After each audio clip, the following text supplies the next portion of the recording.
ሐዋርያው ቅዱስ ጳውሎስ ወደ ቆሮንቶስ በላከው መልእክቱ የሚናገረው አንድ ኃይለ ቃል አለ። በምዕራፍ 12 ላይ ስለ መንፈስ ቅዱስ ጸጋ ወይም ስጦታ ሲናገር የጸጋ ስጦታ ልዩ ልዩ ነው ይላል። ስለዚህ እመቤታችን ቅድስት ድንግል ማርያም አባቶች እንደሚሉ እመቤታችን ቅድስት ድንግል ማርያም ድንግል ነች። ያውም ደግሞ አባቶቻችን እንደሚሉት በስድስት ወገን ድንግል ማለት ቅድመ ጸኒስ፣ ጊዜ ጸኒስ፣ ድህረ ጸኒስ ድንግል ነች። ቅድመ ወሊድ፣ ጊዜ ወሊድ፣ ድህረ ወሊድ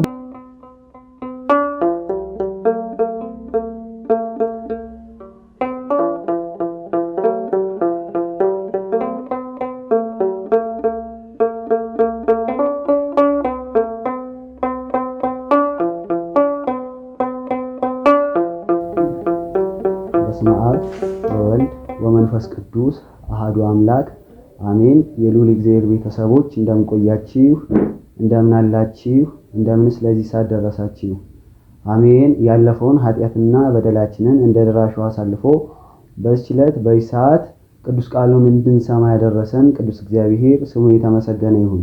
ለቃል መውረድ ዙፋን፣ ለሥጋ ማድረግ መሰላል ምክንያተ ዲህን የሆነች እናቱ እናታችን እመቤታችን ቅድስት ድንግል ማርያም ልጇ ባከበራት መጠን ስሟ ዛሬም ዘወትርም የተመሰገነ ይሁን። እግዚአብሔር ቢፈቅድና ቢረዳ ለተወሰነ ደቂቃ የምንማማርበት የትምህርታችን ርዕስ የሚሆነው በዚህ በሉቃስ ወንጌል ምዕራፍ 1 ከቁጥር 47 ላይ ያለው ኃይለ ቃል ይሆናል። መንፈሴም በአምላኬ በመድኃኒቴ በእግዚአብሔር ደስ ይላታል። ይህንን ኃይለ ቃል አንስተን ለተወሰነ ደቂቃ የእመቤታችን የቅድስት ድንግል ማርያምን ንጽህና በተመለከተ የምንማማር ይሆናል። ለቀደሙ አባቶቻችን ለሐዋርያት፣ ለሐዋርያን አበው፣ ለሊቃውንት፣ ለመምህራን የቃሉን ምስጢር የገለጠ አምላክ ለእኛም ለሁላችን የቃሉን ምስጢር ይግለጥልን። እሺ፣ የእመቤታችንን ንጽህና በዚህ አንቀጽ ለመረዳት ከመጀመሪያው አንስተን መመልከት አለብን። ማለት ከሉቃስ ወንጌል ምዕራፍ 1 ከቁጥር 20 አንስተን ኃይለ ቃሉን በደንብ አንብበን መረዳት አለብን። ምክንያቱም ከዛ አንስቶ መልአኩ ቅዱስ ገብርኤል ለእመቤታችን ንጽህናዋን እየነገረ ስለመጣ ማለት ነው። እዚህ ጋር ያለውን ኃይለ ቃል ለመረዳት ወደ ኋላ ትንሽ ተመልሰን መመልከት አለብን። የሉቃስ ወንጌል ምዕራፍ 1 ከቁጥር 27 እንደዚህ ይላል። በስድስተኛው ወር መልአኩ ገብርኤል ከእግዚአብሔር ዘንድ ስሟ ናዝሬት ወደምትባለው ወደ አንዲት የገሊላ ከተማ ከዳዊት ወገን ለሚሆን ዮሴፍ የሚባል ሰው ወደታጨች ወደ አንዲት ድንግል ተላከ ይላል። ከላይ ስንመለከት በስድስተኛው ወር ብሎ ነው የሚጀምረው። አባቶቻችን ይህንን ሲተረጉሙ ምን ይላሉ? የመጀመሪያው ዮሐንስ በተጸነሰ በስድስተኛው ወር ቅዱስ ገብርኤል ወደ እመቤታችን ተልኮ ሄደ ይላሉ። ሁለተኛው ግን እግዚአብሔር አምላክ ይህንን ዓለም ሊያድን ቀጠሮ በሰጠው 5ኛው ሺህ ተፈጽሞ 6ኛው ሺህ ሲጀመር እግዚአብሔር አምላክ ለድነት ዓለም ምክንያት ወዳደረጋት ወደ እመቤታችን ወደ ድንግል ማርያም መልአኩ ገብርኤል ተልኮ ሄደ። ከዛ ወደ ታች ወርዶ ምን ይላል? ወደ አንዲት ወደ ገሊላ ክፍል ካልወዲ የድንግሊቱም ስም ማርያም ነበር ይላል። ያቺ እግዚአብሔር አምላክ ዓለምን ለማዳን ምክንያት እንድትሆን አድርጎ የመረጣት የዛች ድንግል ስም ማርያም ነበር። ነቢያት ትንቢት የተናገሩላት ያቺ ድንግል ስሟ ማርያም ነበር ይላል። ከዛ ወደ ታች ወርዶ ደግሞ ምን ይላል? መልአኩም ወደ እርሷ ገብቶ ይላል። አባቶቻችን ይህንን ሲናገሩ ምን ይላሉ?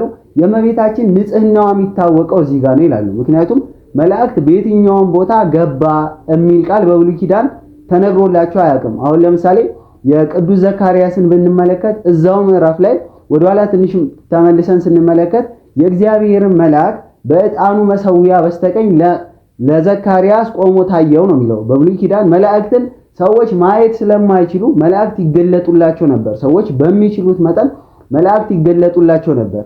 የማቴዎስ ወንጌል ምዕራፍ 1 ላይም ስንመለከት ምንድነው የሚለው? የጌታ መልአክ ለዘካርያስ በሕልም ታየው ነው የሚለው። ለእመቤታችን ግን ሲናገር ምንድነው ያለው? መልአኩ ወደ እርሷ ገባ። ምክንያቱም እመቤታችን ቅድስት ድንግል ማርያም ንጽሕት ስለሆነች መልአኩ ልክ እንደ ዘመድ ልክ እንደ ባልንጀራ ወደ እመቤታችን ወደ ድንግል ማርያም ገባ።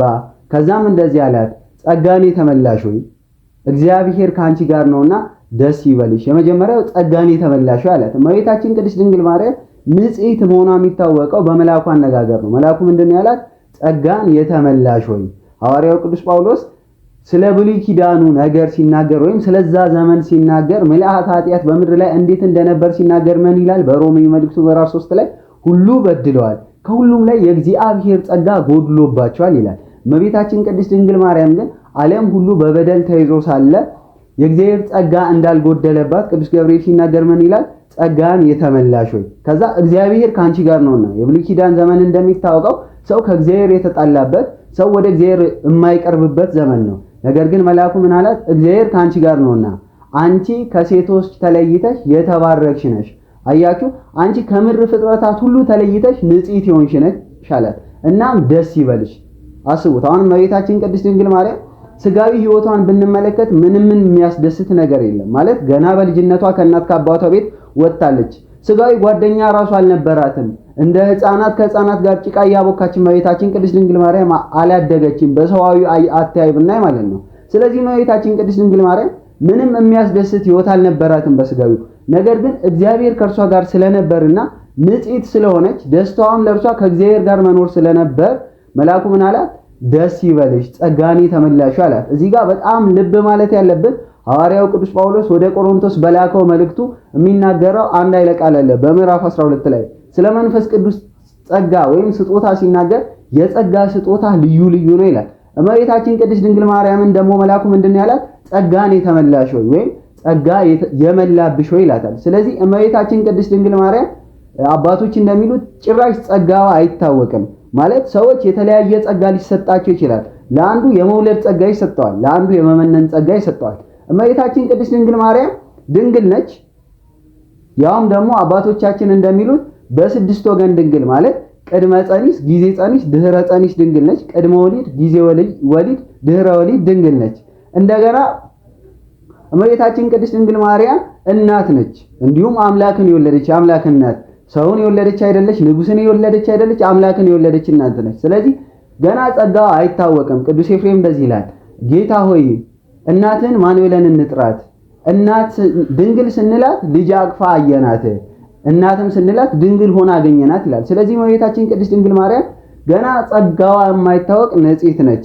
ከዛ እመቤታችን መለሰችለት መልአኩን አይታ፣ ይህ እንደምን ያለ ሰላምታ ነው አለች። አባቶቻችን ይህንን ሲናገሩ ምን ይላሉ? እመቤታችን ቅድስት ድንግል ማርያም በዮሴፍ ቤት በነበረች ዘመን ውሃ ልትቀዳ ትሄዳለች። ውሃ ቀድታ ስትመለስ አንድ የተጠማ ውሻ ይመጣል። በዚህ ሰዓት ማጠጫ አጣ ያደረገችውን ጫማ፣ እንዲሁም የወርቅ ጫማ ነው የሚሉት፣ ያንን ጫማ አውጥታ ያንን ውሻ ታጠጣዋለች። በዚህ ሰዓት ዕብራውያን ሴቶች እጅግ በጣም ክፎች ነበሩና እመቤታችን ቅድስት ድንግል ማርያም ላይ ያላግጡ ጀመር። ውሃው የሚቀዳው ከጥልቅ ነው፣ አውጥተሽ ነው የምትቀጂው። አንቺ ደግሞ መቅጃ የለሽም፣ ለምን ውሃውን ለውሻ ብለሽ ታጎያለሽ አሏት። እሷም እንደዚህ ብላ መለሰችላቸው፣ ውሃ የሚገኘው ከሰማይ ነው እንጂ ከምድር ነውን ብላ ጠየቀቻቸው። በዚህ ሰዓት እግዚአብሔር ከድንግል ወይም መሲሁ ከድንግል እንደሚወለድ ተነግሯል፣ ያቺ ድንግል አንቺ ትሆኚን ብለው እመቤታችን ቅድስት ድንግል ማርያም ላይ ተሳለቁባት። በዚህ ሰዓት ውሃውን የቀዳችበትን ማድጋ ተሸክማ ስትመጣ ቅዱስ ገብርኤል ከጀርባዋ መጥቶ ደስ ይበልሽ ይላታል። በዚህ ሰዓት ወደ ኋላ ዞራ እናቴን ሔዋንን ያሳታት ዲያብሎስ እኔንም ሊያስተኝ ሆነን ብላ ወደ ቤቷ ጉዞዋን ቀጠለች። ልክ ቤቷ ገብታ ውሃውን ስታስቀምጥ አሁንም መጥቶ ለሁለተኛ ጊዜ ደስ ይበልሽ አላት።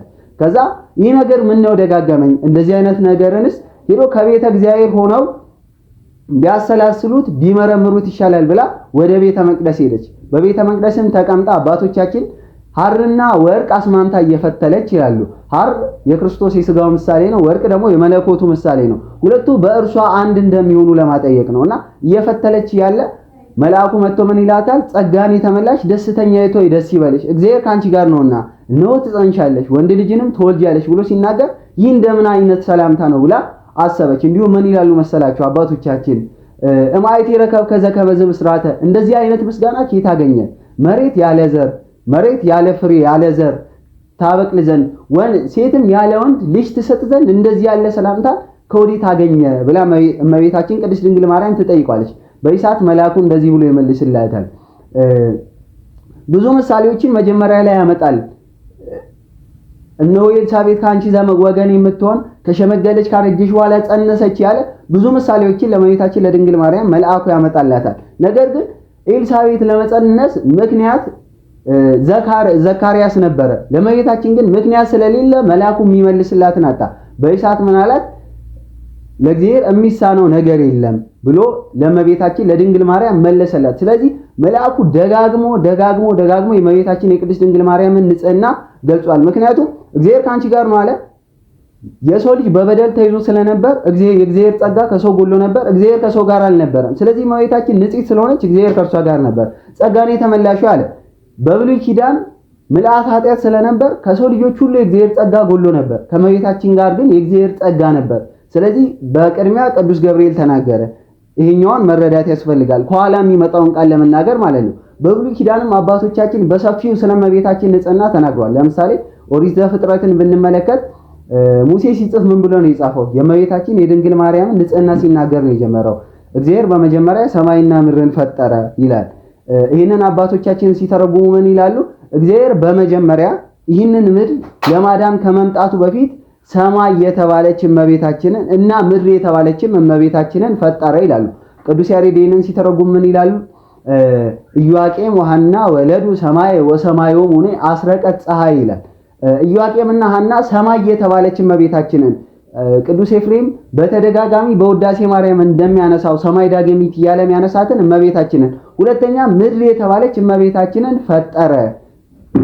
ከዛ በኋላ ምድርም ባዶ ነበረች። ምድር ኃጢአት አልነበረባትም። እመቤታችን ቅድስት ድንግል ማርያም ኃጢአት አልነበረባትም። ከዛ በኋላ ጨለማውም በጥልቁ ላይ ነበር። ጨለማ የተባለ መርገም በጥልቁ ላይ ነበር፣ በሌሎች ሰዎች ላይ ነበር። የእግዚአብሔር መንፈስ በውሃ ላይ ሰፎ ነበር ይላል። የእግዚአብሔር መንፈስ የተባለ መንፈስ ቅዱስ በእመቤታችን በነፍሷ ላይ ነበር። ነፍስ እግዚአብሔርን ታከብረዋለች ብሎ ተነግሯል። ከዛ ወደ ታች ወርድና እንደገና በኦሪት ዘፍጥረት ምዕራፍ 3 ላይ ምን ይላል? እግዚአብሔር አምላክ አዳምን ሲረግመው ካንተ የተነሳ ምድር የተረገመች ትሁን አለው። አሁን እግዚአብሔር አምላክ ካንተ የተነሳ ምድር የተረገመች ትሁን አለው። ኦሪት ዘጸአት ምዕራፍ 3 ላይ ደግሞ ለሙሴ ምን ይለዋል? የቆምክባት ስፍራ የተቀደሰች ነች ይላል። እግዚአብሔር ሙሴን አዳምን ካንተ የተነሳ ምድር የተረገመች ትሁን አለ። ሙሴን ደግሞ የቆምክባት ስፍራ የተቀደሰች ነች አለ። ካንተ የተነሳ የሰው ልጆች ሁሉ የተረገሙ ይሁኑ ለአዳም አለ። ለሙሴ ደግሞ አንተ የቆምክባት ኮሬብ የእመቤታችን ምሳሌ ነች። በኮሬብ ዕፀ ጳጦስ አለ። እንደገና በዕፀ ጳጦስ እሳት ወርዶ እጿን ሳያቃጥል ሐመልማሉ ነበልባሉን ሳያጠፋ ነበልባሉ ሐመልማሉን ሳያጠፋ ሆኗል። ልክ እንደዛ እመቤታችን የኮሬብ ነች። ስጋዋን መለኮቱ ሳያጠፋው፣ መለኮቱን ደግሞ ስጋዋ ሳያጠፋው እርስ በርስ ተዋህዶ በታቅቦ ሆኖ በአንድነት ቆይቷል። ያንን ለሙሴ እግዚአብሔር አምላክ አስረድቷል። እና በብሉይ ኪዳን ነቢያት ትንቢት የተናገሩላት ይህች እመቤታችን ቅድስት ድንግል ማርያም ነች። አንድ ከሊቃውንት ልጨምርላችሁና ወደ ተነሳንበት ምሳሌ መተን ትምህርታችንን እንጠቀልላለን። ቅዱስ ያሬድ ምን ይላል? ስለ እመቤታችን ስለ ቅድስት ድንግል ማርያም ሲናገር በድጓው ማርያም እሰት ሀቱም ትካት ውስተ ከርሱ ለአዳም ከመ ባህሪ ጻዕዳ ይላል። ይህንን ቅዱስ ኤራቅሊስ በሃይማኖተ አበው ምን ይላል? እምጽቡር ጥሩ የገብረ ይላል። እመቤታችን ቅድስት ድንግል ማርያም ከጭቃ ንጹህ አድርጎ ፈጠራት። አሁን ሁለቱን ቃል ስንናገር ቅዱስ ያሬድ እንቁ መሆኗን ተናገረ። ኤራቅሊስ ደግሞ ከጭቃ መገኘቷን ተናገረ። አሁን በስነ ፍጥረት ስርዓት ወርቅን የምናገኘው ከጭቃ ነው። ወርቅን ከጭቃ እናገኘዋለን። ከዛ በኋላ አጥበን ወርቅ መሆኑን ወርቅ አድርገን እንጠቀመዋለን። ወርቅን ጭቃ እንለውም ከጭቃ ስለተገኘ። ሲቀጥል ደግሞ ወርቅ ስለሆነም ከጭቃ አልተገኘም አንልም። እመቤታችን ቅድስት ድንግል ማርያምንም ኃጢአት ስለሌለባት ከአዳም አልተገኘችም አንልም። እንደገና ከአዳም ስለተገኘችም ወርቅ አይደለችም ወይም ንጹህ አይደለችም አንልም። እና አሁን መናፍቃኑ በተደጋጋሚ እመቤታችን ቅድስት ድንግል ማርያም ኃጢአት አለባት፣ በደል አለባት የሚለውን ነገር ለምንድን ነው የሚያነሱት የሚለውን ጌታችን መድኃኒታችን ኢየሱስ ክርስቶስ ሲናገር ምን ይላል መሰላችሁ? እንቆቻችሁን በእርያ ፊት አጣሉ ይላል። እርያ የተባሉት መናፍቃን ናቸው። ለኛ ደግሞ እንቋችን እመቤታችን ቅድስት ድንግል ማርያም ነች። የማቴዎስ ወንጌል ምዕራፍ 7 ከቁጥር 6 ላይ ምክንያቱም እርያ እንቁ ንጹህ ስለሆነ መልክን መልሶ ያሳያል እና እርያ መጥቶ እንቁን ሲያይ እንቁን ሲመለከት መልሶ የራሱን መልክ ስለሚያሳየው በዚህ ሰዓት ደንግጦ ያ እርያ ወርቁን ረግጦ ሰብሮ ይሄዳል። ምክንያቱም የራሱ ፊት አስፈርቶት ማለት ነው።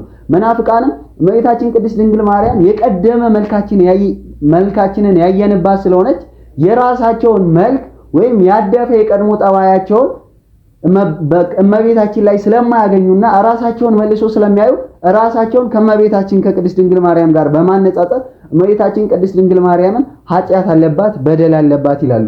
እና እመቤታችን ቅድስት ድንግል ማርያም ለምንድን ነው መንፈሴ በመድኃኒቴ በእግዚአብሔር ደስ ይላታል ያለችው የሚለውን ነገር ስንመለከት ቅዱስ ገብርኤልን ጠየቀችው እመቤታችን ቅድስት ድንግል ማርያም እና እርሱ ወደ እኔ የሚመጣ ከሆነ እኔ ምን ላድርግ ብላ እመቤታችን ስትጠይቀው ቅዱስ ገብርኤል እንደዚህ ነው ያላት፣ እኛ ዓለም ከተፈጠረ እግዚአብሔርን አይተነው አናውቅም፣ ከምስጋና ውጪም ለእርሱ የምናቀርበው ነገር የለም ብሎ ሲመልስላት በዚህ ሰዓት ማመስገን ጀመረች። ነፍሴ እግዚአብሔርን ታላቅ ታደርገዋለች፣ መንፈሴም በአምላኬ በመድኃኒቴ በእግዚአብሔር ደስ ይላታል። የባሪያይቱን መዋረድ አይቷልና የባሪያይቱን የሔዋንን ውርደት አይቷልና፣ ስለዚህ መድኃኒቴን አከብረዋለሁ። ይሄ ማለት ግን ኃጢአት ኖሮብኝ አዳነኝ ማለት አይደለም። ከሶስቱ ግብራት ስላዳነኝ ነው። አባቶቻችን እነኚህ ሶስቱን ግብራት ምን ይላሉ? ከዘር ከሩካቤ ከስስሎተ ድንግልና። አንዲት ሴት ጸንሳ ለመውለድ እነኚህ ሶስት ነገሮች ያስፈልጓታል። የመጀመሪያ ሩካቤ ማድረግ አለባት፣ ከወንድ ጋር ሩካቤ መፈጸም አለባት። በዚህ ሰዓት ድንግልናዋ ይጠፋል፣ ስስሎተ ድንግልና ይመጣል ማለት ነው። ግዴታ ደግሞ ለመጽነስ ዘር መቀበል አለባት። እመቤታችን ቅድስት ድንግል ማርያም ግን መንፈስ ቅዱስ ከነኚህ ከሶስቱ ግብራት ጠብቋታል። ስለዚህ መንፈሴ በአምላኬ በመድኃኒቴ በእግዚአብሔር ሐሴትን ታደርጋለች ብላ እመቤታችን ቅድስት ድንግል ማርያም አመስግናለች። የዚች የከበረች የእናታችን የቅድስት ድንግል ማርያም ልመናዋ በረከቷ በእውነት በሁላችን ላይ ይደርብን። ወስብሐት ለእግዚአብሔር ወለወላዲቱ ድንግል ወለመስቀሉ ክቡር። ይቆየን።